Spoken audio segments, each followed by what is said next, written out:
चलिए, आपको स्क्रीन पर क्या दिखाई दे रहा है और थंबनेल में आपको आई होप ये सारी कमांड्स दिखाई दे गई होंगी। तो हम इन्हीं को यहाँ पर यूज़ करने वाले हैं, यानी कि आज हम एक्चुअल में पहली बार जो है कोड स्टार्ट करेंगे किसके साथ में, एसक्यूएल के साथ में। तो आप इनको कोड को स्टार्ट करने से पहले एक बार यहाँ पर थोड़ा सा गौर कर लीजिए कि देखिए क्या होता है। अगर आप माई एसक्यूएल या एसक्यूएल के साथ में आप काम कर रहे हैं तो आपको सबसे पहले किसकी ज़रूरत है जो पड़ती है। आपको सबसे पहले अगर आपको कुछ सामान रखना है, ठीक है, आपके पास में बहुत सारी अलमारियां हैं और बहुत सारा सामान है जो आपको रखना है उन अलमारियों के अंदर। तो पहले तो उन अलमारियों को रखने के लिए, अलमीराज को रखने के लिए आपको एक कमरे की ज़रूरत पड़ सकती है। तो कमरा हम लोग यहाँ पर मानेंगे कि ये हमारा डेटाबेस है, ठीक है। तो हम लोग यहाँ पर क्या करेंगे, सबसे पहले डेटाबेस रेडी करेंगे। तो क्रिएट क्या करेंगे, first step that will be the database, ठीक है।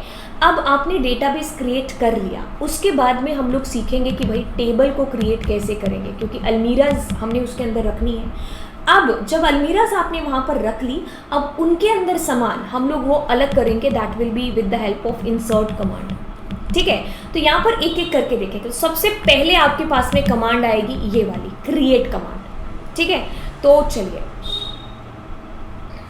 क्रिएट कमांड हम लोग यहाँ पर करते हैं। तो सबसे पहले हम लोग माई एसक्यूएल को ओपन कर लेंगे, कमांड लाइन, राइट।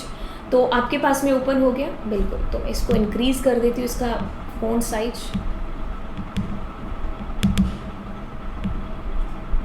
ठीक है। पासवर्ड भूल गई,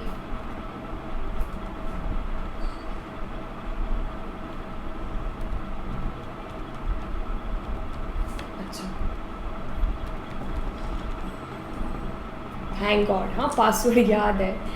ऐसा होता है बच्चा, पासवर्ड भूल जाओ तो बहुत प्रॉब्लम हो जाती है। तो हाँ पासवर्ड नहीं भूलना है, ओके।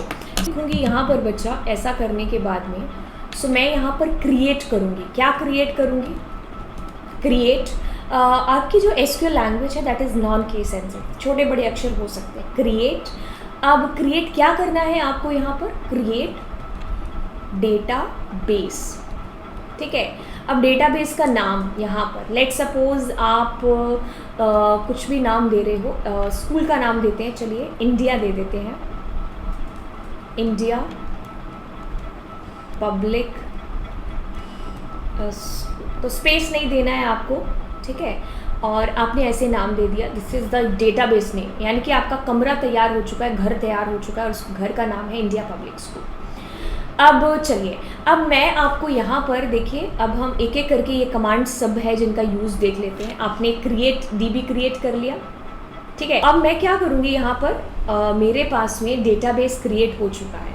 अब डेटाबेस क्रिएट होने के बाद में हमें डेटाबेस को यूज़ करना है। क्या करना है, यूज़ करना है, ठीक है। तो हम लिखेंगे यूज़ डेटाबेस का name, what was the database name, India public. तो ऐसा कुछ नहीं है कि अगर आप बड़े में लिख रहे हो छोटे में लिख रहे हो, क्योंकि it is non case sensitive. तो डेटाबेस हमारा यूज़ हो गया। तो अब डेटाबेस यूज़ हो गया, तो अब हम क्या कर सकते हैं, इसके अंदर ऑफ कोर्स टेबल क्रिएट करेंगे। तो यस, शो टेबल नाम की कमांड जिसका हम लोग यूज़ करते हैं कि भाई हमारे पास शो टेबल, एस लिखेंगे कि भाई टेबल दिखाओ कौन कौन सी है। तो अभी तो आपने डेटाबेस क्रिएट किया है, तो अभी अगर होती इसके अंदर लिस्ट तो आपको लिस्ट दिखाई दे जाती कि भाई ये आपके पास में सारी की सारी जो टेबल्स हैं, ठीक है। अब देखिए, अब ये भी हो गया हमारा। अब हम मुझे शो डेटाबेस करना है कि भाई डेटाबेस दिखाओ कौन कौन से हमारे पास में। तो शो डेटाबेसेस, ठीक है।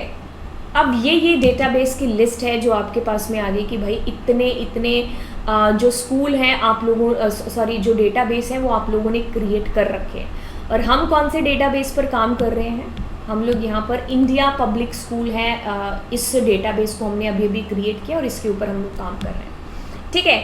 तो हमने ये कमांड भी कर ली। अब हमारी कमांड रह चुकी है create table command, how to create a table.